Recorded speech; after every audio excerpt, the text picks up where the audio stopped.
My name is Clara. When my neighbor first spoke to me, I laughed and sighed. Honestly, it felt like she was joking.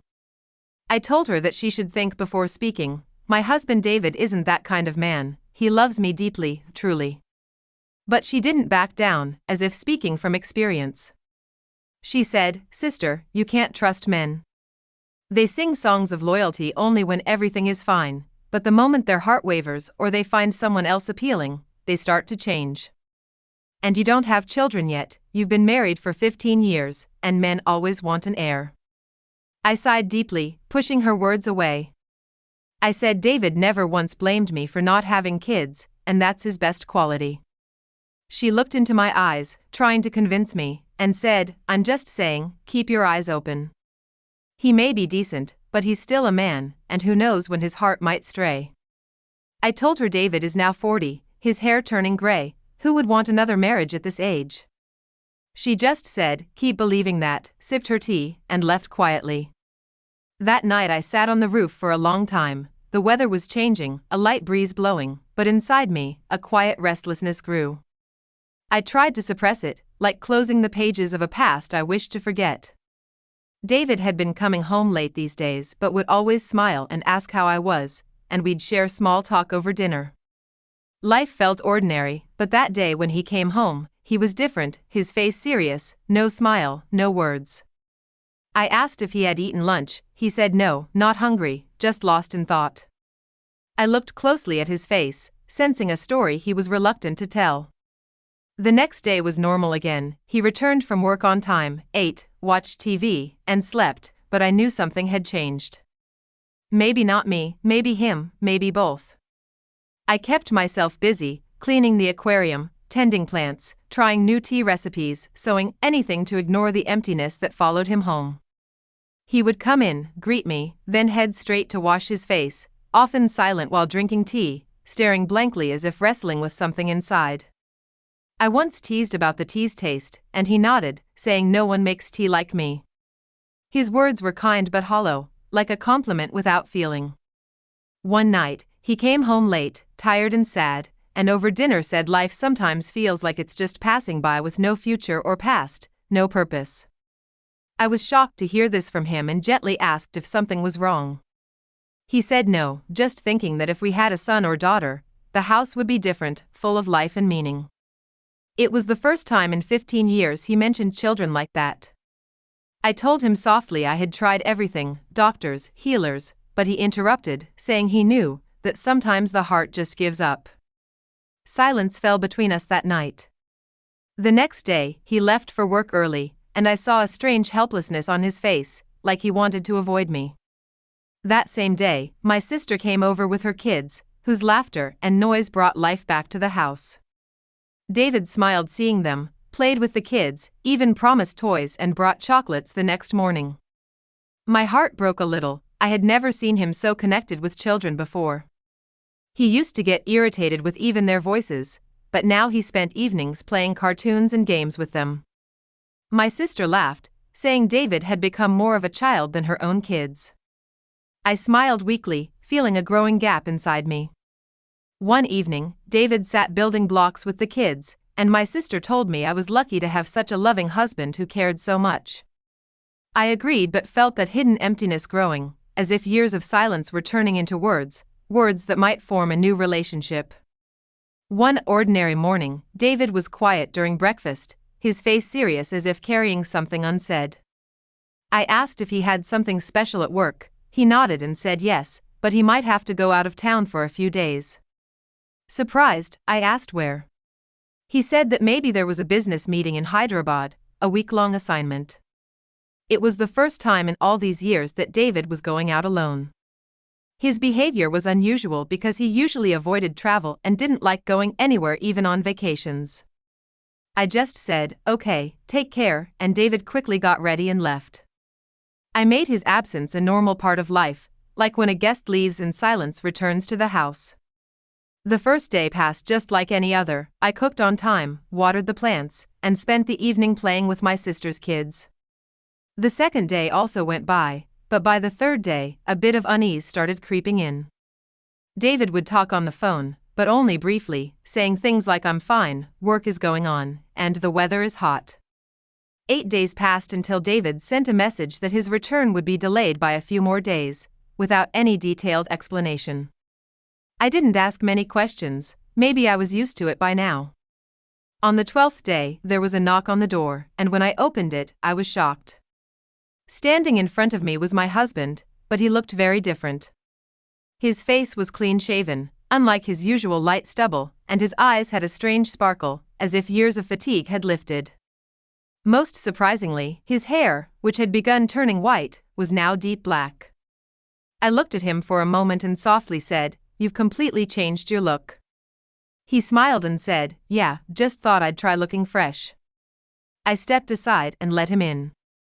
As soon as he sat down, he asked for tea. I went to the kitchen, but my mind was full of questions. Why had David, who always said his age didn't matter, suddenly colored his hair and shaved clean?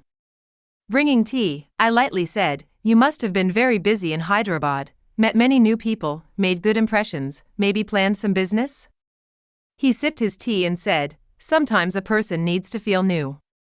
He was right, but I felt he was hiding something. His voice was the same, but his behavior seemed changed. At dinner, he talked more than usual, asking about the kids, my sister's well-being, and even commenting on the news on TV. I quietly observed him. The next day he wore a new perfume to work. I said, "This scent is new," and he laughed, saying he bought it to try something different. After he left, I opened his wardrobe to find many new shirts, some branded perfumes, and a box of expensive shoes, things not typical of his usual taste. Suddenly these had become his everyday choices. I suppressed the urge to find out the truth, hoping he would share it himself, but an inner turmoil kept growing. David was not the same anymore, and I knew every obvious change hides some reality. It was a hot March afternoon, the sun was shining and so were the burning questions inside me. David had been back for a few days, but his behavior had a new pattern, less talking, more keeping track of time, and above all, taking special care of himself. New clothes, new shoes, everything was new. It felt like he was becoming special for someone else. I tried to convince myself it was just my imagination, but imagination often holds the key to truth. One day my neighbor came and said, "Let's go out for a while, the weather is nice, and a new clothes collection has arrived. Let's check it out." I agreed, maybe my heart wanted a breath of fresh air in a different environment. We headed to the mall, and the cool air conditioning, sparkling lights, and bright shops distracted me for a while from David's changing behavior. We entered a women's clothing store where the neighbor pulled out 2 saris and said, "Clara, look at these colors. They would suit you so well." I held a sari when suddenly my eyes went to the corner of the store. At first, I didn't understand, but the next moment my heart sank. Sitting on a sofa was my husband, but he wasn't alone. With him was a young woman whose face was covered by a mask, but her eyes, smile, and manner were unmistakable. She was holding a sari and talking to David, who smiled and nodded. Then he got up and went to the cash counter, where he took out a credit card and bought that sari. I tried to turn away, but my eyes were fixed there. David gave the shopping bag to the woman, who thanked him with a smile. They both walked out, David holding several shopping bags. I quietly stepped back. The neighbor saw my state and said, "What's wrong?" I just said I wanted to leave. We quickly exited the mall. My breaths were anxious, my mind filled with the image of my husband's changed face, the smile I hadn't seen for months, now linked to a masked girl. Sitting in the rickshaw, the neighbor softly said, "I think this is what I meant when I said men quietly change everything, but the woman realizes only when it's too late." I said nothing, just watched the trees rushing past outside the window. At home, I closed the door, drew the curtains, and sat on the bed holding the sari I had picked up at the store but now didn't even want to look at. The neighbor Anjali sat quietly beside me and then said, "You used to say your husband couldn't do such a thing. Now you've seen it yourself, a young woman with her face hidden, but everything in her manner telling the truth." I lowered my head. That girl was happy, and to her, David seemed everything. Anjali's voice held no sorrow, only truth. She said, men like him forget their age, their wives, and their loyalty. They just go wherever they find happiness. Night had fallen. David still hadn't returned. I picked up the phone, then put it down, then picked it up again and dialed, but hung up at the last moment. What could I ask him? What was he doing in the mall? Who was that girl? Why was he so late? The question stuck in my throat. When David finally came home late at night, I watched him from behind the door. He was carrying shopping bags, perhaps for me, perhaps not. His face had the same glow I'd seen at the mall. I opened the door but then quietly closed my bedroom door. David didn't even realize whether I was awake or asleep. Maybe he didn't even care, and the night was long. My tears soaked my heart, not the pillow, and one thought echoed inside me: David, who was only mine until yesterday, was now buying happiness with someone else. After this incident, I withdrew from everything for a few days. The house chores continued as usual, cooking, cleaning, but my eyes measured the absence of my presence every day. He was no longer cheerful or spending much time at home, often saying he'd be late at the office and telling me not to wait up. One morning, he left early without breakfast. When I asked him to at least have tea, he said he had to leave quickly for an urgent 2-day trip to Mirth. While he was putting on his shoes, he mentioned he was going with a colleague. I said nothing, just silently nodded.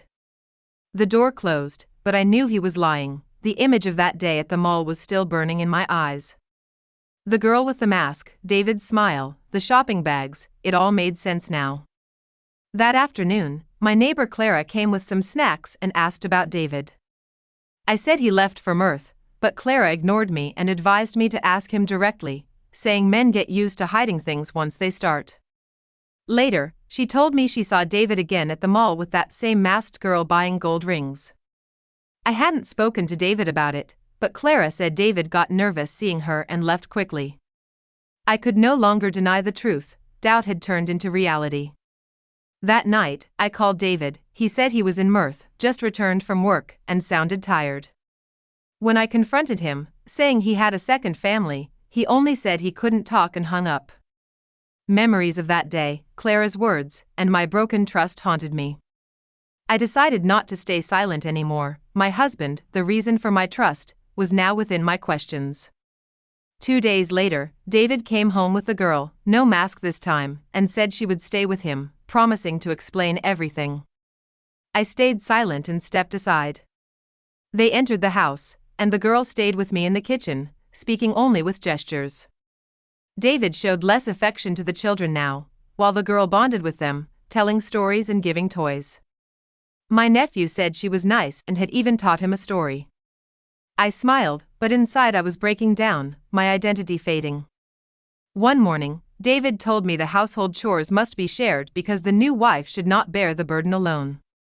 He spoke as if giving orders to a colleague, while the new wife silently cleared the dishes. I didn't reply or nod, but I knew that if I stayed quiet, even the roof over my head would soon be gone. The word divorce now lingered in David's eyes, hadn't yet reached the point to speak out, so the next day I took up the broom and cleaning the kitchen, bathroom, and yard became my responsibility.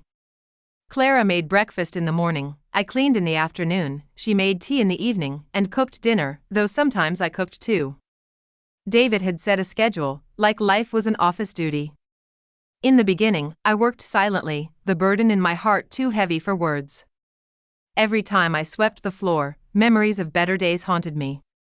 When my husband used to take the broom from my hands saying, "You sit, I'll do it," now he just sat in the room staring at his phone while I ran around with the trash bag. One day I saw Clara ironing David's shirt while he stood by the door smiling. My back was to the kitchen but my eyes saw everything. That evening I carefully left a burn mark on that shirt's ironing, hoping he wouldn't notice. David wore that shirt the next morning and mentioned it was somehow burnt. I felt a small satisfaction inside, a minor victory. The next day, I added extra salt to the food. Clara and David ate together. He said the salt was too strong but that changing taste was necessary and the food was tasty anyway. I felt like I was just a worker in my own home, a wife in name only. Another day, Clara changed clothes after washing dishes, and I quietly left another burn mark on one of David's freshly pressed shirts in her closet. When David wore it, he noticed the mark and questioned Clara, who was confused but silent. These were small acts, but I was slowly taking steps forward. Sometimes I added too much sugar to tea, hid David's slippers, or secretly spilled something in his food. Clara was always the target, the woman living with my husband under my roof. One day Clara laughed in the kitchen about the tea being great, and David praised her, while I dryly replied that sometimes enjoyment happens by coincidence, even without intent. She paused but said nothing. I saw Clara opening a new perfume box in David's room, applying and smelling it happily, with David saying it would suit her well. I stood quietly by the door, feeling the weight of the moment.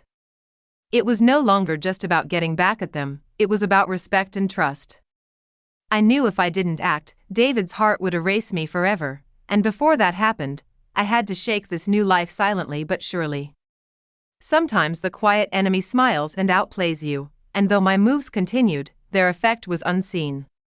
One day Clara made David's favorite meal, and I secretly added so much salt that his mouth burned at the first bite. He ate quietly, drank water, and left without complaint. Clara asked if it was too salty, but David said nothing. I said maybe his tongue was just getting used to it. I wasn't sure if Clara understood. The next day Clara cooked the same meal, so I secretly added red chili powder this time. The result was the same. David drank more water but stayed silent, no complaints. It surprised me, as before he would complain even about less salt. One evening, David and Clara were laughing over photos on his phone, reminiscing about a great day in Hyderabad. Clara said David's face shone differently that day, maybe with the joy of something new. Her words hit me like a dagger. I was shaking while making tea but kept calm, placed the tray down silently. David simply said, "Thank you." Earlier, he would say my tea was special, now only a thank you remained. The next day, I hid his watch. He didn't panic, calmly wore another one. Then I removed an important paper from his work files. When he came home, he said, "Sometimes memory gets tired." I kept searching for the old David, but he seemed gone. One day at the temple, I sat before him and said, "You haven't asked why the house feels different." With eyes closed, he said, "Things change, not just things, people too. When everything changes, complaints become meaningless." I asked if he felt something or if his work was suffering. He looked at me and said, "I do feel it. But sometimes bearing things lightly keeps the heart calm. Reacting won't save relationships, it will break them." I couldn't say anything. David had changed so much that no plan or scheme of mine could affect him now. He silently tolerated everything, as if my hatred no longer mattered. Maybe I'd faded so much from his world that my presence or absence made no difference. Days passed like this: housework, David's silence, and my quiet rebellion continued. One afternoon, Clara came into my room holding a small white box. There was a strange innocence in her eyes, as if she carried a secret. She said, "I want to tell you something, if you don't mind." I looked at her. She sat down and said, "I understand what's between you and David. I've never tried to replace you, nor will I." I stayed silent, having heard such words many times before. After a pause, she softly said, "If you want, I can make you a mother." Suddenly, the phone in my hand slipped and fell to the ground. I looked at her, speechless, just managing to say, "You mean?" She nodded and explained she had a way to help me get pregnant, though I had been told by doctors it was impossible. Her voice carried certainty, like a scientist. I asked if she was a doctor. She said no, but she knew what to do.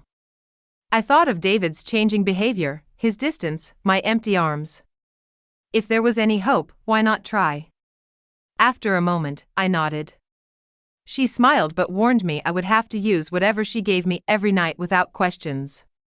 That night she came to my room with a small bottle emitting a strong fragrance. It was perfume to be applied on my navel. I lay down, she gently applied it, told me to close my eyes, and soon I fell into deep sleep with no memory of what happened after. The next morning I felt heavy but had no recollection of the night. She had made breakfast, and David was busy eating as usual. The same ritual repeated, and after a week my sleepiness worsened, I felt dizzy, and lost appetite, but she said it was all part of the process. I convinced myself that enduring this trouble was worth it if it meant finally becoming a mother.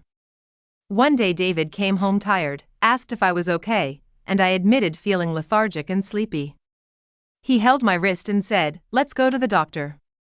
Clara lowered her eyes briefly but said nothing. At the doctor's office, we were silent. David looked confused and surprised. The doctor placed the report on the table and gently said, "Congratulations, you are pregnant." Silence filled the room. David looked at me, then the doctor, then me again, his face reflecting disbelief, as if a forgotten door had opened after years.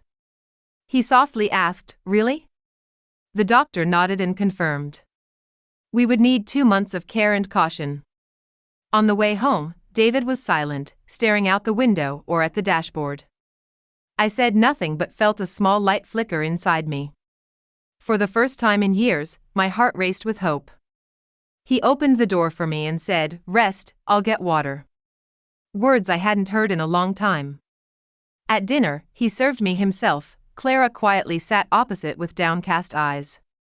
David told me the doctor said to avoid sour and sweet foods. I nodded. He promised to bring fruits and whatever I wanted. Quiet settled between us. Clara, who spent time with David, now seemed like a mere spectator. For the first time, I saw David sit with me for long, asking how I was, calling in the afternoon, coming home early in the evening, sometimes bringing fruits, or going out to get milk himself, the same man who hadn't stepped into my room for months. One afternoon while watering plants, David came with a book about pregnancy nutrition and care, saying he had been reading it and thought I should know too. Holding the book softened my heart, those lost little moments were returning. One evening when I tried cooking, David told me to stop and let Clara cook while he made tea for me. He handed me the tea tray. What once seemed trivial now felt new. Clara had grown silent and distant from David, rarely talking or sitting with him, and I often watched her from the doorway, sensing calm in her eyes as if she knew it was only temporary. One night, as I lay down, David sat beside me, saying softly he never imagined this would be possible. I said I hadn't either. He added, "Sometimes it feels like God listens late but surely listens." I closed my eyes. David was changing daily, no longer lost in his phone but making time for me, giving me importance over Clara. One day I saw him take out old baby clothes I had kept for years, saying he just felt like it. I silently prayed this time would pause here, these moments would stay. One morning, David placed a table full of fruits and juice, saying, "Now you're responsible not just for yourself but someone else too." Clara, sitting beside him, smiled faintly but her eyes lacked what they once had.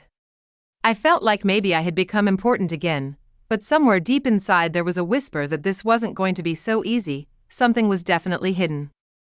The second month of pregnancy had started, but the shadow of fatigue on my body remained unchanged. David was busy taking care of me day and night, but in front of my eyes, there was a fog of questions that wouldn't clear. Every night, Clara came to my room with that same old bottle of perfume, applying it on my navel and telling me to sleep. At first, accepting this was easy, but as days passed, doubts kept swirling in my mind. Why does this sleep bring only sleep? Why does my whole body go numb that I can't even open my eyes? When does David come to me? When does he leave? Why do I remember nothing? One night, I decided to stuff cotton in my nose so that the scent wouldn't affect me. Clara came quietly as usual and asked how I was feeling. I said tired but okay. She said today was special and not to forget the perfume. As she applied it, I slowly opened my eyes. The room was dim, but I was fully conscious. She left, and I quietly followed her to the yard, then hid in a dark room. Soon, a young, thin man I'd never seen before entered and spoke softly to Clara. She nodded. I overheard them saying everything was going smoothly and no one suspected anything yet, just a few more days. My breath caught, but I controlled myself. The man left, and Clara returned to her room. I lay down, breathing slowly. She quietly put the bottle away and left. I stayed awake all night.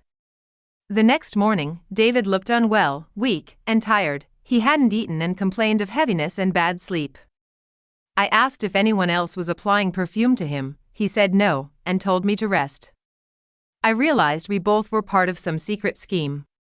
That night, I sneaked into David's room and found him unconscious, peaceful, like drugged. Clara was nowhere. I took the bottle, which had no label but smelled strange, not just perfume, but something else. I hid it and decided to take it to a lab the next day. Clara was quietly at breakfast, knowing I had discovered something, though her face showed slight relief. That day, David rested in the afternoon, and I went to an old doctor with the bottle, asking for a full chemical analysis.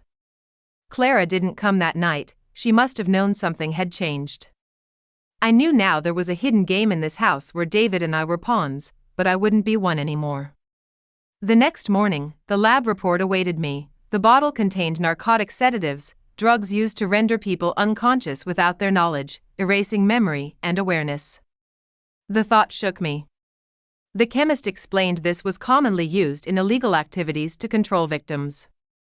I left holding the envelope, my world shaking. Back home, I locked myself in, heart pounding, mind clearing. David wasn't home, probably at the bank. I hid the bottle and report in his drawer with a note: "This is not perfume, but poison of truth." When he returned tired that evening, he was shocked to find the house silent and Clara gone, her clothes, shoes, and belongings vanished. David sat with the report and bottle, saying she had left. I calmly said she didn't leave alone. His safe was emptied of watches, jewelry, and cash, maybe more important things too. His eyes asked a question I already knew.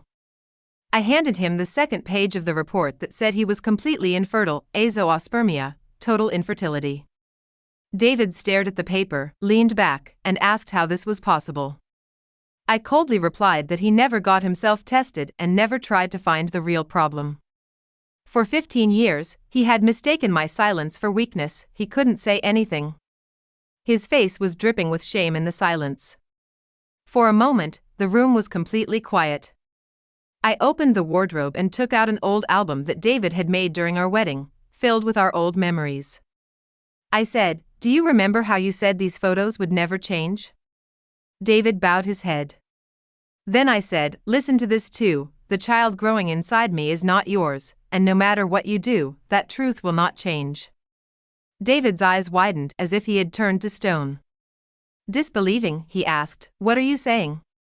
I told him that the girl he had brought home as his wife, Clara, whom he thought was helpless, poor, and very innocent, whom he considered so pure, was actually involved with a doctor. We both had been used as experiments. David covered his face with his hands, and maybe for the first time, he accepted everything beyond his masculinity. He asked why I never said anything despite knowing everything. I said I had nothing left to save, and David had nothing to lose. The silence in the room broke him. He leaned against the wall, his whole body heavy. I quietly took my shawl and walked toward the door.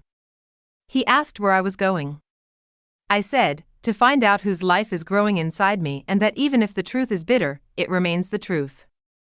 I stopped at the door, turned, and looked at my husband one last time. He was no longer the David I once loved. He was silent and empty inside. I stepped out, the door closed behind me, leaving that bitter story behind. David was left alone in the house built on Clara's lies. Clara and her accomplice had disappeared. She had trapped my husband with sweet words and helplessness, forcing him into marriage by promising him the joy of children, something he desperately wanted. That's why he married her, and she hid her face when meeting him outside so no one would recognize her, as she had ruined many families before, not just his. I just say, if he had gotten tested in time, maybe my whole life wouldn't have been built on deception. David thought the fault was not in himself but in me. This story teaches us that in any relationship, sacrifice from one side isn't enough. Truth and responsibility are required from both. Infertility is not just a woman's problem but a man's too, and if a man breaks down his ego, the truth can come out in time, saving much. Blind trust and silent endurance sometimes bring a person to a point where they lose themselves. I didn't even know if the child growing inside me was David's or someone else's. I couldn't bring such an unknown child into my life, so I immediately had an abortion. Now I live alone, but whenever I look back at those times, my heart aches. Friends, I hope you liked our story. If you did, please like the video. If you're new to the channel, subscribe, and don't forget to hit the notification bell to get the next update first.